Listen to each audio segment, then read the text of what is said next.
Hi friends, I hope you enjoyed the 4th of July weekend. We spent the day with my family on the farm. Over the years, my mom and dad have developed a recreational area for the family. We call it Silvern Park, named after my grandparents, Sylvia and Vernon. There's a trampoline and a sandbox, a swing set, old school teeter-totters that are actually from an old school playground. There's a fire pit and a shelter house with picnic tables and a pond with a dock and a slide.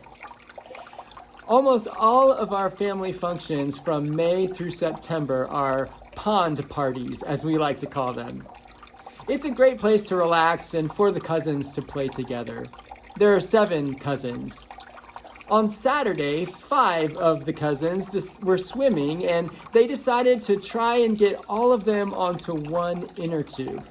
Now, the 2 youngest cousins, who are 15 months and 3 years old, were not part of this challenge for obvious reasons. So from Matthew, my son, who is 20, down to Sylvia, who is 6, 5 of the cousins succeeded in getting on the inner tube all at once. It lasted for about 5 seconds. The thing I noticed was that the kids had just as much fun falling off the inner tube as they had getting on it. Now, their goal was for all of them to sit on the inner tube, so when they fell off, technically, they failed.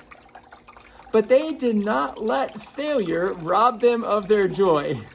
Their joy came from a deep place of gratitude for being and working with each other. So often we let success or failure rob us of our joy. It's easier to see it when failure does so. You know, we start to play the blame game, or we are embarrassed, or we are ashamed, and we start to interpret one moment of failure into being a failure. But success can rob us of our joy just the same. We start to think about who gets credit, or how long is it going to last, or what kind of expectations or pressure does this set up for the future. Joy, in the true sense of the word, is not dependent on success or failure or any other circumstance around us. True joy arises out of a deep sense of gratitude for being and working together with Christ and with each other. As we navigate new ways to worship and study and serve together during this pandemic, we are going to experience some successes and some failures. There will be some things that most people will accept and some things that appeal only to a few. There will be some things that are comfortable for us and some things that really challenge us.